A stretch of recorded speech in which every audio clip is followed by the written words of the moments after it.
Start coming closer.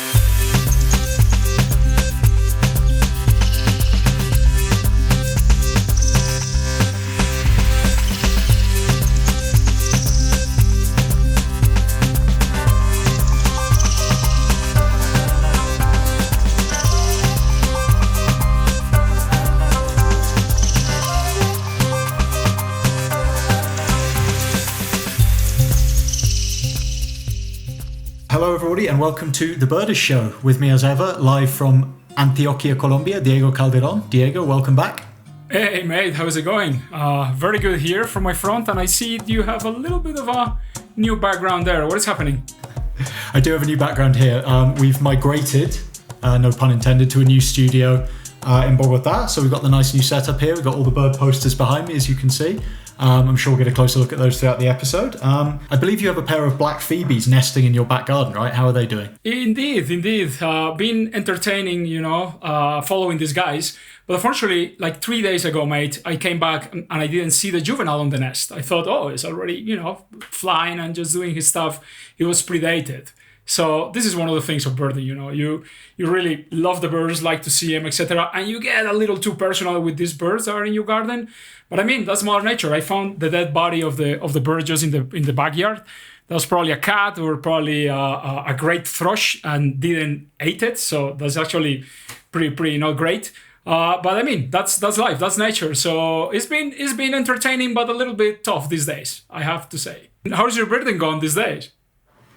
It's not been too bad. I mean, I've not been able to go out too much recently, but I actually went for a trail run in the mountains 2 days ago, and I was able to do a little bit of birding up in the mountains to the east of Bogota. It's obviously hard to get some really good looks at things while you're running and birding at the same time because you're making quite a lot of noise. But I know I saw some nice birds, and I recorded a short video of myself up in the mountains trail run birding, which we can cut to now.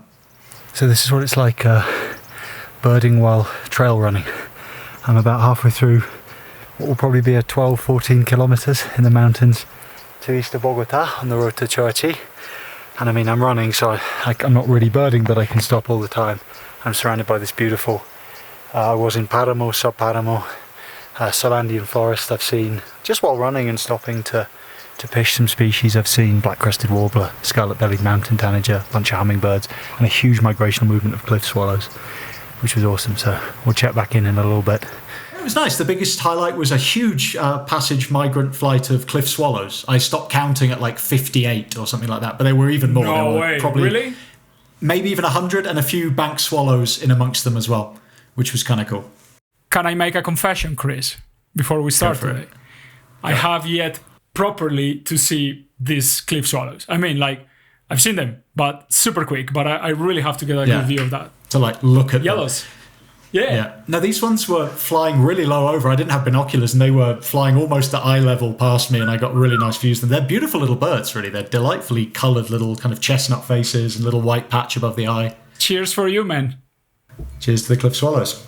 So, Diego, speaking of birds of South America, we have a very special guest joining us in the studio today, who just released a brand new album of birdsong recordings, a guide to the birdsong of Mexico, Central America, and the Caribbean.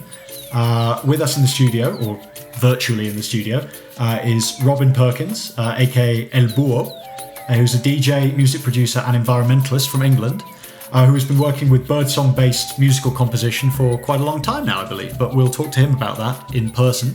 So, Robin, welcome to the Birdish Show. Hi guys, nice to be here. Thanks for the invite. It's a pleasure and an honour to join you guys all the way across the world. It's a pleasure. An absolute pleasure for us, honestly. I'm not just saying this. I've been a fan of your work for quite a few years now, but we'll get onto that in a second. I want to start out just by asking you a question that I ask most people who've joined us in the studio. How did you first become interested in birds? So, I'm from the north of England originally, from the Peak District. So I grew up surrounded by nature, basically. And my mum worked for the RSPB when I was a kid, and then worked for the Wildlife Trust, which are two big, nature organisations in England. And so, I grew up going on holiday birding. Other kids would like go to Blackpool or go to the beach, and we'd go like camping and birding, which at the age of 11 or 12 or 13 is like the thing you least want to do with your holidays. But looking back at, I have like only fond memories of those holidays, and it really became a part of my identity and of my story, I suppose. So yeah, I have lots of fond memories of not just in England, but also going on birding trips abroad with the specific goal of going to see birds, right? Going to see great bustards on the plains of Spain, or I remember seeing my first eagle owl. Things that these kind of birds and seeing birds kind of marked me as a kid, this kind of experiences. So yeah, they've always been part of my life. My name is Robin, obviously. It's a bird. My musical name is El Búho, which is the owl, also a bird. So lots of coincidences, lots of birds. And actually, mate, as Chris was wondering, El Búho specifically, do you have a specific species of owl or something that got you into, the beginning of the name, how it was born? No, I mean, owls, for me, I wanted it to be a bird when I chose the name. It just seemed to make sense. And owls have, in terms of tradition, in a lot of cultures, they're very meaningful birds, right? The birds of the night, the birds that represent... wise. And they're different, they're not like standard birds of prey either. So there's something mystical, magical, nocturnal about owls that always kind of resonated with me. And putting it in Spanish as well sounds a bit more exotic. If you just say the owl, for me it was a bit like, well. And El Búho is like, a lot of people don't even know what it means, and they say El Búho, El Búho. El Búho. I was wondering actually if maybe it was something to do with, because on a personal level, you and I have quite similar beards, and whenever people ask me what bird I most look like, people always say I look a bit like an owl. So I wondered if maybe you got the same thing, and that's why you settled on El Búho. Yeah, maybe I'm turning into an owl. Maybe it's the other way around. You're the Tony owls. I'm the black and white owl. Yeah, I was going to say, what's the most red feathered owl? That's whichever one I am. Ferruginous pygmy owl. I don't know. Or the one in Madagascar. The barn owl that is pretty red. Yeah, okay, well, there we go. I'll be a Madagascar barn owl then in that case. That could be my DJ name when I finally get into music, the Madagascar barn owl. So you work now as an electronic music DJ and a producer. Was incorporating birdsong into your work something you always knew you wanted to do, or did that come about? How did that come about? Yeah, so I mean, I was... through music, it takes time to create your identity, right, to create your own sound. And for me, I spent a lot of time reaching to this point of wanting to make music that's the meeting point between Latin American folk traditions, electronic music, and organic natural sounds, right? Which made a lot of sense. And I started experimenting with using birdsong. So the very first EP I released, which is in 2012, which now seems a long time ago, was called A Guide to the Birds of South America. And it was just 4 tracks of Amazonian species. And that was the very first time where I chose specific songs of specific birds as the inspiration behind a track.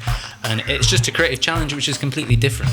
Making a track using birdsong, because it's so melodic, because it gives you a different approach to making music.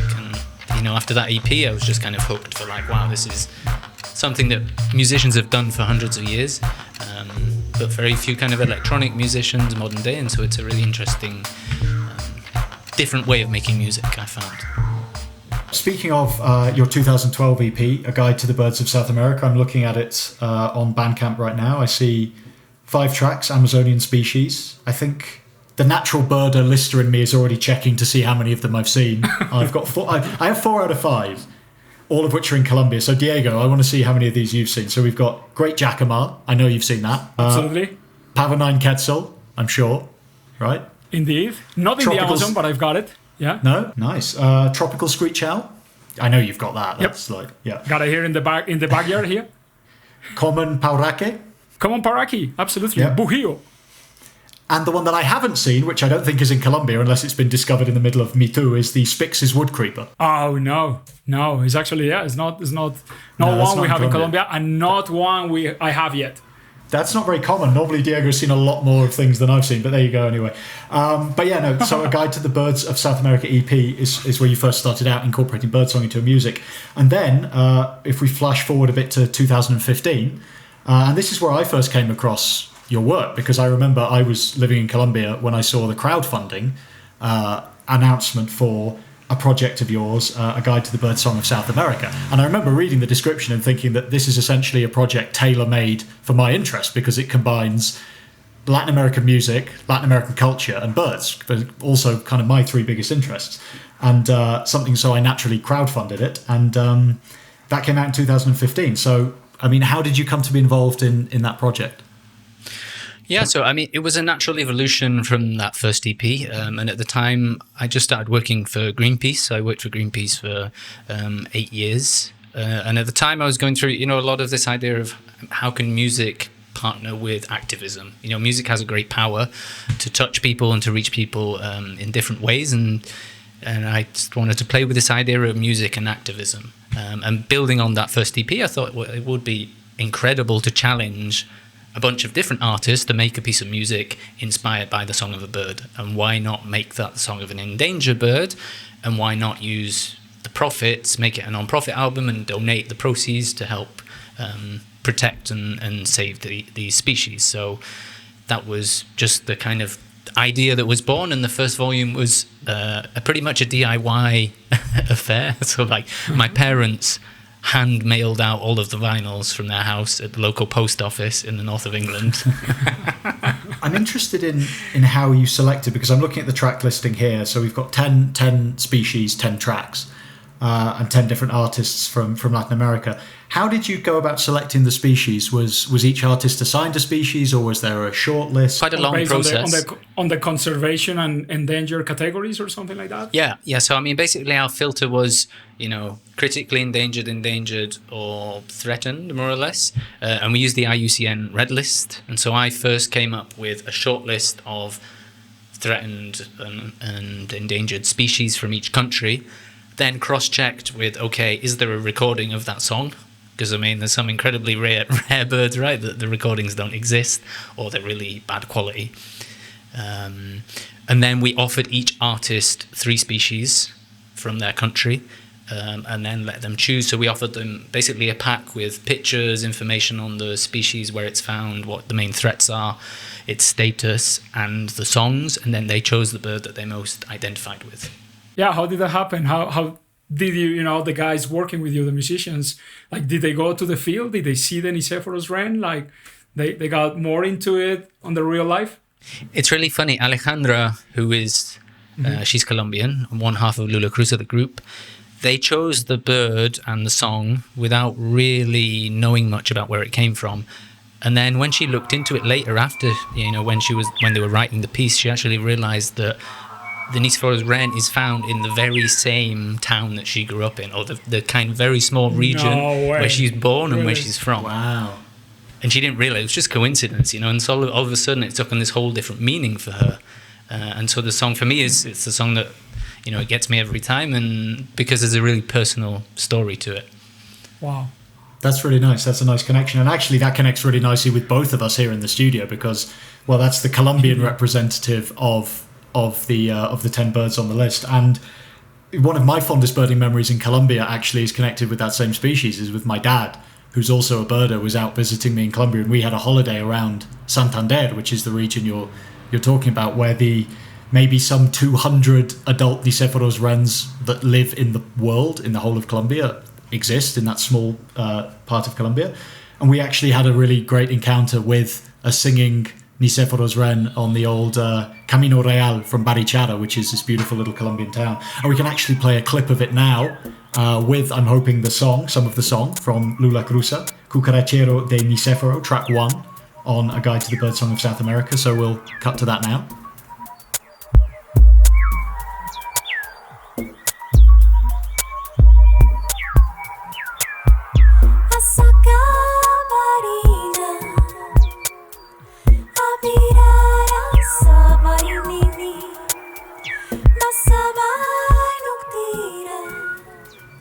And now we'll come back into the studio with, I think I can hear a Nicephorus wren in the background, or is that Diego doing a startlingly accurate impression? I cannot do the final notes. They are too high pitch and too powerful for my... Let's give it one more go.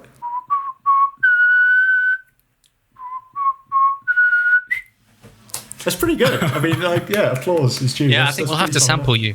Well, yeah, we should definitely sample you. It's a lot easier, like you were saying, than going into the field. I'm available to hire men. No problem. Yeah, absolutely. Yeah, just sample Diego. We can negotiate terms after the shows. It's pretty neat that you mentioned your story with the Nicephorus wren, because one of the cool stories that I have birding is also from a friend that sends me a photo one day and tells me, "Mate, is this Nicephorus wrens? I photographed this bird, and it happened to be this bird that I have here in my background. Is this thing that is illustrated afterwards, and it happens to be not Nicephorus wrens, but Antioquia wren, a completely brand new species of bird that we actually, took the effort and described as a new bird for science in 2013. And this thing, I mean, if I sounded a little sad with Nicephorus wren, a little melancholic, like this thing is a little bit just more fluid and more happier, and a little bit el Buho vibe, probably like. Got a better beat to it. There we go. Okay. Yeah, a little bit more into it. So that absolutely connects us all, with these Trioterus wrens that we have endemic to Colombia. Absolutely beautiful animals. And it's also nice to see a bird like that represented in a project like this, because the Nicephorus wren, you'll have just seen the video of it watching the show, but it's not the most bright coloured bird. It's not the showiest bird. It's a bit of a skulker. It can be hard to see. But often, actually, those are the birds with the most beautiful songs. And it's kind of nice to see on these records that actually there's a couple of species that aren't necessarily the most brightly coloured, the most visually charismatic species. You've got antpitters, you've got wrens, you've got small kind of skulking songbirds, which is... Yeah, the Jokotoko, I think, Jokotoko and Pita is a really ugly bird. You look at it, it's a really ugly bird, but it's magical because of that, But I tell you, everyone drools to go and see Jokotoko and Pita. I'm sure, that's the reality. It's the dream. I think just antpitters in general. Antpitters are weird little things. They're like little fat eggs with legs, but they're such cool birds to see.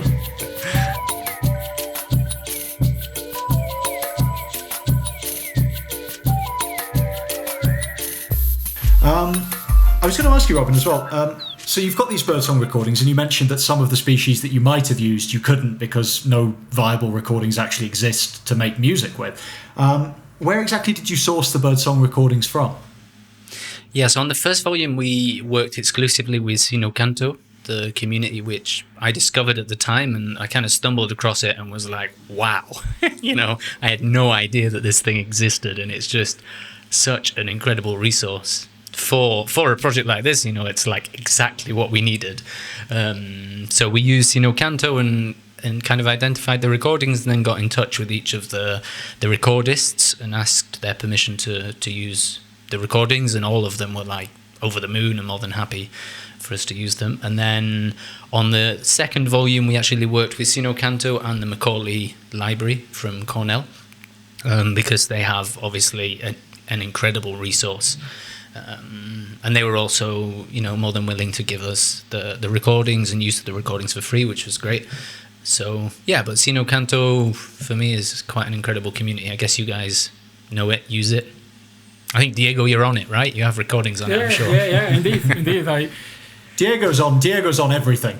You'll find Diego on everything. He's on all the related forums and websites and all of those. But yeah, I mean, Sino Canto is this way that everyone, like citizen, science, that everyone can just, support and help. The same for Macaulay Library. And I actually put here, Robin, just to show you, man, I've been recording sounds long time ago. Look at my TCM, wow. one of the old bricks. And even I use, mini disc. This used to be, Haven't seen one of those in a long time. The thing in the day.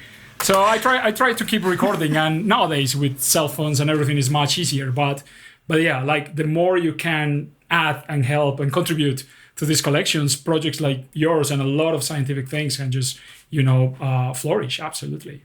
Yeah, absolutely. What a wonderful way for all of those recordings to be used as well, to reach out to people beyond the birding and scientific community into the broader community in general. And speaking of field recordings, I think, Diego, you've been messing around over the last few days in your back garden with these different sound recording methods, and you've made us a little video as an intro for people who might be interested in getting into sound recording. Some tips, yeah. So we'll play that video now. Hey guys, how's it going? This is kind of a weird thing. I've never done any of these kind of review things, but this is not review. This is, tips about recording birds, of course. And I'm here in the back of my house, as you can see, beautiful, beautiful laundry lines. And actually, guys, I wanted to start first with gear. And basically, with recorders, the only thing that you need to think about is that you can manipulate the recording levels while you're recording. You can, gain sensitivity or lower your sensitivity, and then that's the only thing that you have to have in mind. But then, honestly, you don't need all this bulky, big gear. It's desirable to have it, and you get super good recordings, high quality. But you can also achieve very, very decent and good quality recordings only with this, your cell phone. A small cell phone, everyone has it, they go in the pockets, they are easy to carry. And nowadays you have apps, and I actually put here apps like Handy Rec, that is actually made by Zoom, the same manufacturer than these recorders. One of the things in that I wanted to show you in this very simple thing is that the Handy Rec, for example, you open it and you have all the environment of a professional recorder, and then the very only thing that I need to tell you is that you make sure you record in WAV quality and not in MP3. If you're gonna use this, probably you want to have your gain a little bit higher, or even at the top, that this thing actually gives you 12 decibels, and that will allow you to reach more. And the other set of the recommendations is not about the gear, but it's about the do's and don'ts. So the first thing that I have is don't touch and don't move while you're recording. You should hold your device as stable as possible and not allow any motion, because all this motion, the cell phone sliding, or you use tapping or grabbing, all that is going to introduce noise into your recordings. And there is another thing that you don't do, that is doing 5 seconds recordings, very short recording. What you really need to do is recording a bird, let it sing the first bout of either a song or a call, and just wait. The other thing, guys, is talk to your recorder. There is this thing that people records a bird, they come and record this gray-breasted woodwren that sings a lot around here, and then they stop it. And then you come back home and you have probably 10 recordings from the weekend, or you might have 80 recordings, and you might have good memory and you know it, or you might even have your notebook where you just put such date and the name of the file, and it was this and this bird. But then when you send these things to archive, to Macaulay Library, to Zenocanto, or pass it to friends or anything, they don't have information. They are just a file without information. So the best thing is you're recording, and then you decide it, and before stopping, you record yourself. You talk to the recorder and you say, this is, October the 1st, and we are on La Vereda Pantanillo in the municipality of Envigado, Antioquia in Colombia. We are 2,500 meters above sea level. This is a little bit of a relic of cloud forest, and we just recorded Diego talking, a lot of stuff. But this is the way you should give information and put all that information into your file, because that's going to be super important on the moment of editing, of archiving, of knowing what was going on.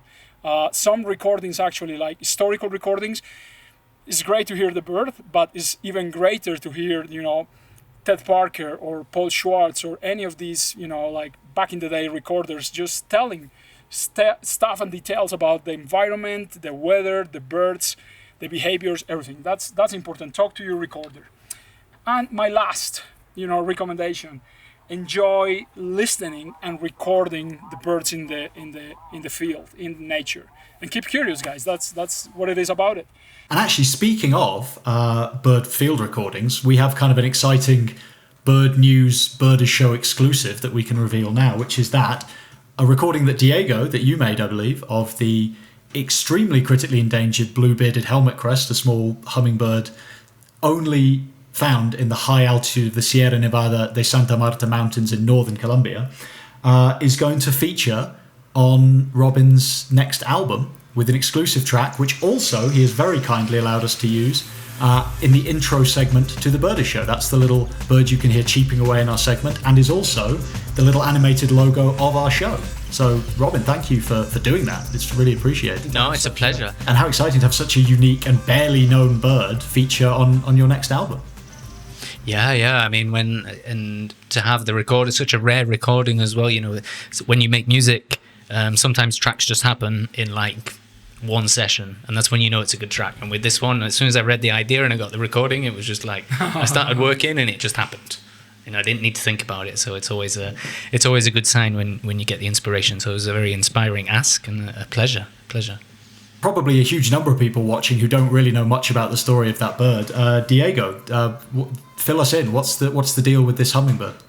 Oh, mate, I can tell you, it's one of the, pretty remarkable discoveries of the last few years in Colombia and, northern Latin America, because what happened is that it used to be only one Helmetcrest, and then scientists studied its voice, its plumage, its DNA, and they decided this thing was, different populations were worth different species. So from one species, from the point of view of tourism, for example, we came up to have 3 species. We have different Helmetcrests now in Santa Marta, in the Eastern Andes, and in the Central Andes, and Venezuela have their own Helmetcrest. So this kind of, increases our bird numbers and the desire of people to come and see it. But also, from the point of view of a more scientifically approach, this bird apparently, like, not a lot of people have gone up there, like probably... We were saying the other day, 30, 40 people, you think, Chris, have been up there watching this blue-bearded Helmetcrest? I would say no more than 50. No more than 50, I don't think. More than 50. We agree on that. And what happened is that only 2 recordings of the voice have been made. One by Jorge, your friend that was up there with you in your trip, and by myself. And apparently, if we count on those only 2 recordings, this Helmetcrest would be having a totally different voice from what we know of the buffy Helmetcrest in the Central Andes and the green-bearded Helmetcrest in the Eastern Andes and the Venezuelan white-bearded Helmetcrest. So there is, it probably symbolizes a little bit of this pristine, as I said in the Birders documentary, the Victorian times of exploration that we are living in Colombia. We just discovered this thing was several species packed in one, have different voices, that there is still much research going on, that needed to be done in Colombia with all these birds. So Helmetcrest, blue-bearded Helmetcrest is pretty a good example of our times in Colombia.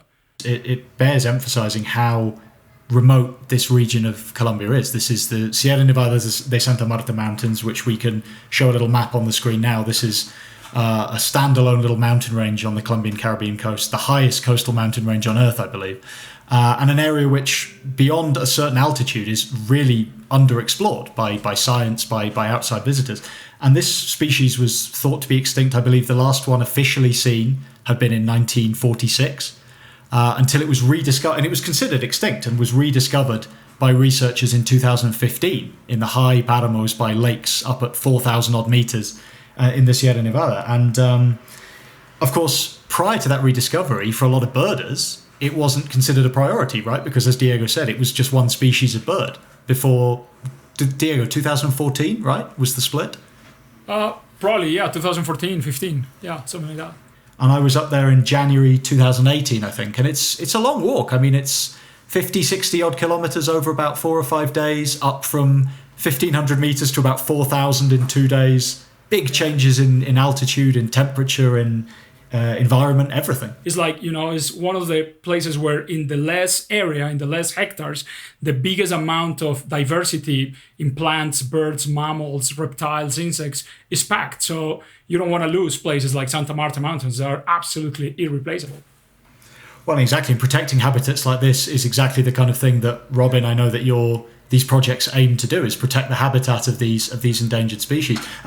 Speaking of the second project, we haven't really got on to that yet, but that seems as good a time as any. This is a guide to the birdsong of Mexico, Central America, and the Caribbean, and this is basically you moving north from the 2015 record. Migrating north, exactly. And I missed a real opportunity for that there.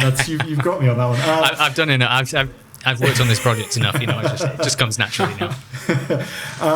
And this was only released very recently. This officially was released in July, if I'm not mistaken. And I actually think my vinyl, I received an email the other day, my vinyl is in the post right now. The Colombian post can take a little bit longer to arrive. Yeah, this could take a while. I could be waiting. looking at this selection of tracks, and I have to say, and I'm not just saying it because you're on the show, but I really do love this album. There's a song I particularly love. I mean, they're all great, but the Garifuna Collective, The Black Catbird, which is, I don't know what it is about that song, but I really love that song. It's not a bird I've seen or even a bird I know too much about.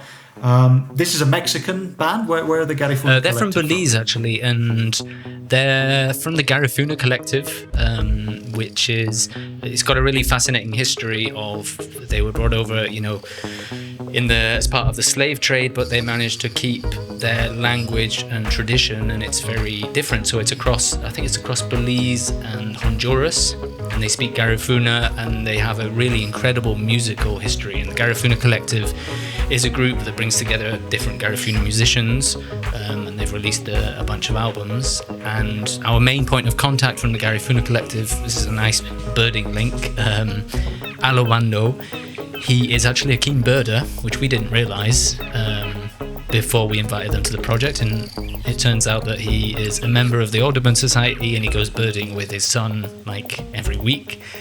And when the group goes on tour, he makes the most and tries to force his bandmates to go and see birds with him. So everywhere they go, wherever they go, if they're in Canada or in France, he tries to convince his bandmates to go and tick off to do some birding when they're on tour. So yeah, there was a nice link, and he is now planning to go and see his bird with his son, to organise a trip to see the black catbird.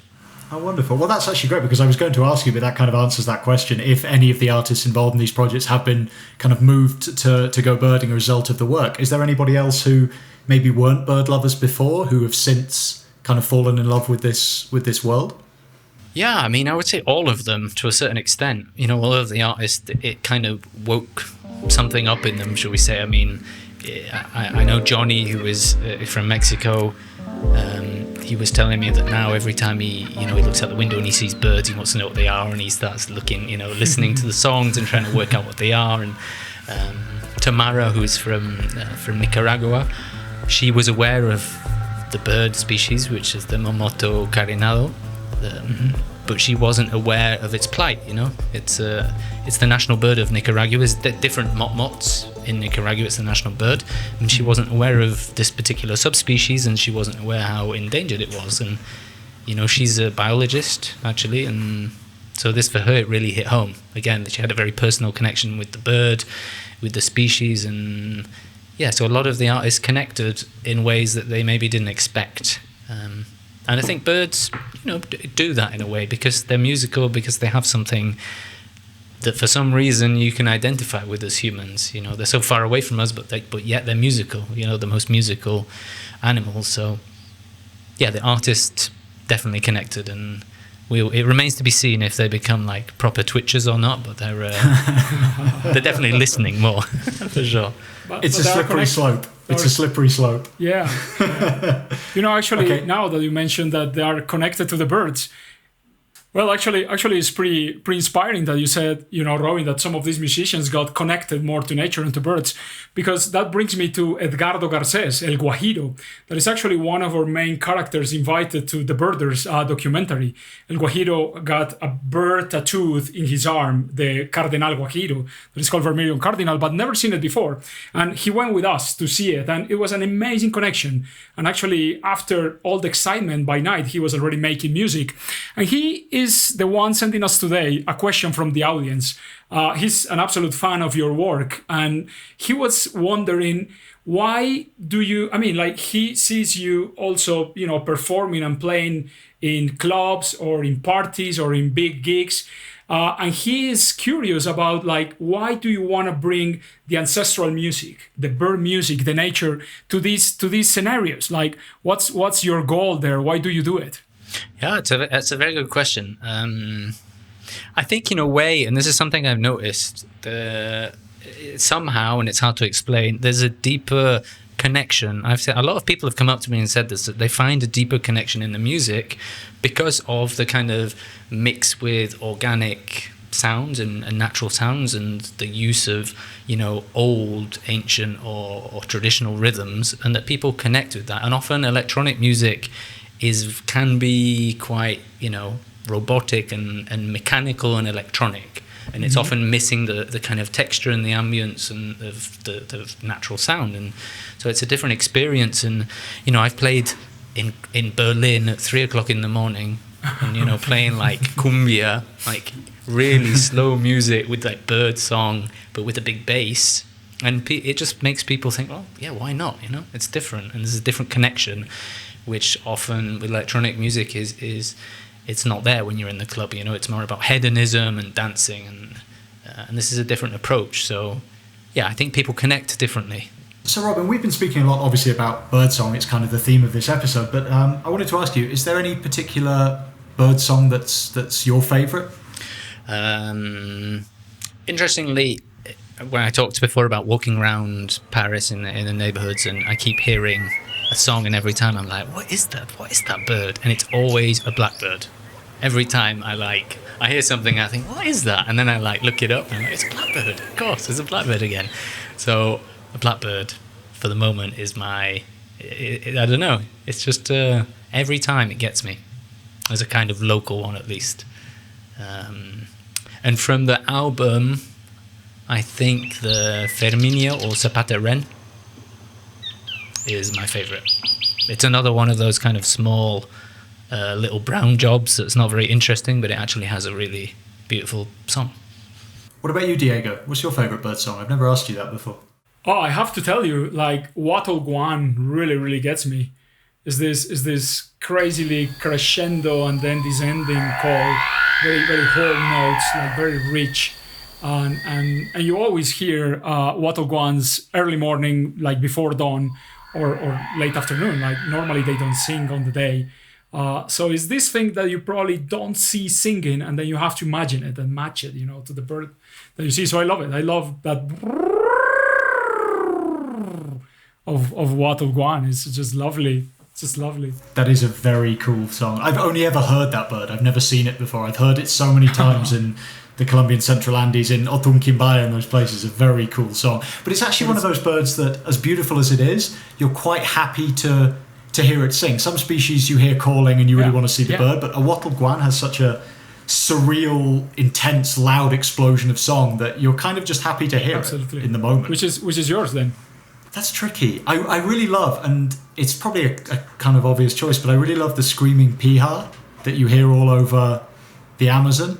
Just because it's so completely evocative of place. You can only be in one kind of region of the world when you hear that song. And instantly when you hear your first screaming piha, it's like, okay, I'm in the Amazon. I'm in the jungle now, because that bird is singing in the background. And just the way that 10 or 12 of them all start up around you at the same time, and where there was silence, suddenly there are 10 or 15. I don't know, Diego, can you do the bird song? Can you do that one? The screaming piha?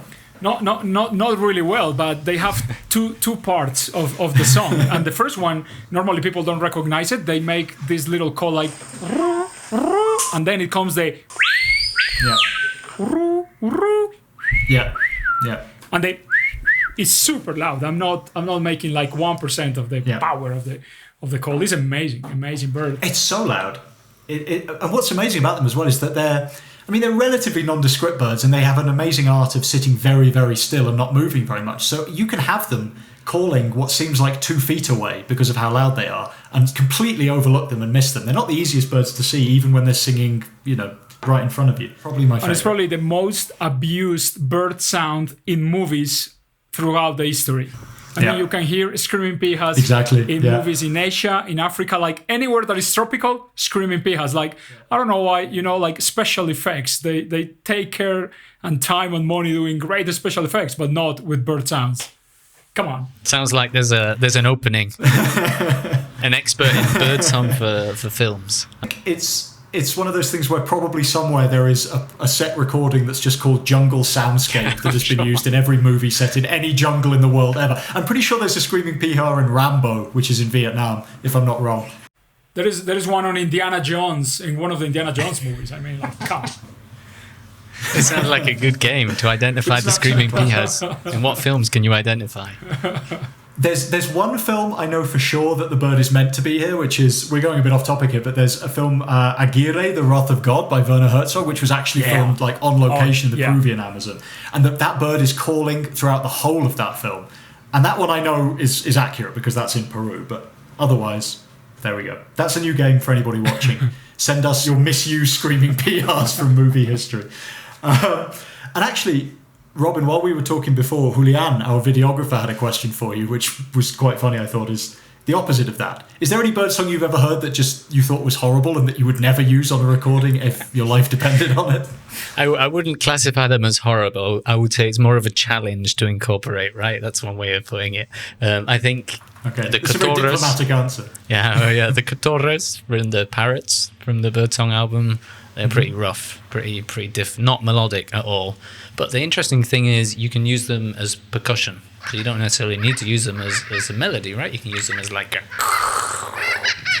kind of crunchy sound. So yeah, a lot of the artists actually, some of them use birdsong as like a shaker in the album, or as like just special effects because it was completely no melody whatsoever. So we always think of birdsong as being melodic, and it's not, of course, always. Sometimes it's completely crazy. I was listening to Capercaillie. The Capercaillie song, which is like a clucking or a clicking, like clicking, like ticking. Yeah. Something like that, yeah. We should also play Great Potu and send Robin a Great Potu tape and see what he comes up with, this is pretty challenging. That kind of... Yeah, okay. Sounds like a good challenge. You completely read my mind. You genuinely did, because I swear I was sitting here ready. My next question was going to be, Diego, can we get Robin to make a good track out of a great potu? That's kind of amazing. There we go. Yeah, that I was going to say is one of the ugliest bird songs I've ever heard. And that one, I'm not even being diplomatic, that is an ugly bird song. It's incredible. It's really atmospheric, but it's not pretty at all. And some of them have beautiful noises, but this one is like, throwing up, really. It really is like someone throwing up in the night. It's kind of gross. And it's actually kind of funny because I was going back to your earlier EP, A Guide to the Birds of South America. One of the birds you used, the great jacamar, that has some lovely calls, but actually one of its calls sounds like somebody strangling a cat. It's a really unpleasant noise. I don't know if you know the one I mean, Diego, that kind of sound. But yeah, that's not a pretty sound either. And also, on that note of favourite birdsong, what you're doing with incorporating birdsong into music is something that I don't see that often happening, but do you have, as a music lover, a connoisseur of music, any favourite songs featuring birds from other artists, or even songs about birds? Yeah, I have.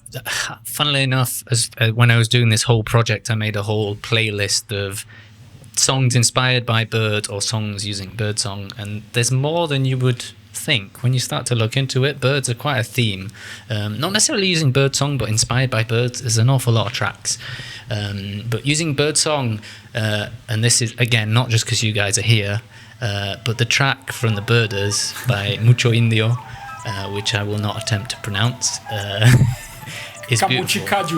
Kamuchikaju. Thank you very much, Diego. Absolutely. Yeah, that's one of the. Beautiful. It just, when you hear a track and it just kind of hits you, and that track for me is just, it's a really beautiful one. So, Robin, we've spoken before, and I know that you don't necessarily see yourself as a birder or sort of a lister in that sense, but is there any destination for birding around the world or for bird species that really captures your attention? What's your dream birdwatching destination? There's a couple, actually. They're kind of dream nature destinations, I suppose. I've never been to the Amazon, right? And the Amazon is always been one of the places that's fascinated me. I almost ended up working in Manaus for Greenpeace, but decided it's a pretty crazy place to live and work, so hey, that didn't happen. But the Amazon, the Antarctic, I would love to go to the Antarctic. Because of the beautiful landscape and also the unique wildlife, I suppose. And as I mentioned before, Colombia, to spend more time in Colombia and actually go into some of the natural spaces in Colombia. I spent a lot of time in the cities and on the coast, but didn't have time to kind of go deeper into the country. So I'd love to spend a good chunk of time getting to know some of the wild places in Colombia. Well, there we go. We can definitely help you with that. Next time you travel, we'll have to take you down to the Colombian Amazon and up to the Sierra Nevada to meet the Helmetcrest. Definitely. And I was thinking, your places are pretty diverse on sounds. You know, you think as the Amazon as wild and crazy noise and sounds, and then the Antarctic probably a little bit, a little slower.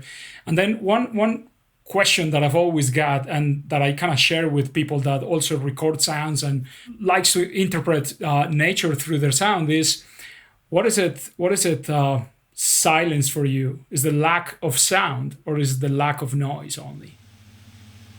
Oh, that's pretty deep. I mean, wow, we're going deep. There is a beauty though in minute sound, if you know what I mean. Like there's never truly silence, but there is a beauty in a lack of human generated noise, and suddenly all these new very small sounds start to appear, right, that you wouldn't hear otherwise. I mean, there's on a different level, but the lockdown, as soon as you take away the sound of cars and noise, suddenly you hear the birds again. So it depends what you classify as sound and what you classify as noise. Humans are noisy, I'd say. Lovely. Totally agree. Absolutely. Well, there we go. Well, I think on that note, that's about it for this episode of The Birdie Show. Robin, thank you so much for joining us, and we're going to have links to all of your projects, both current and upcoming, in the description below. Where can people find you and find more information about you and your upcoming work on the internet? Yes, on Facebook, it's facebook.com/elbuhito, which is the small Buho, because El Buho is taken. And then you can check out Shika, which is shika.bandcamp.com, and that's where you can find the Birdsong albums and some of my releases as well, and that's my record label. So yeah, they would be the places to go.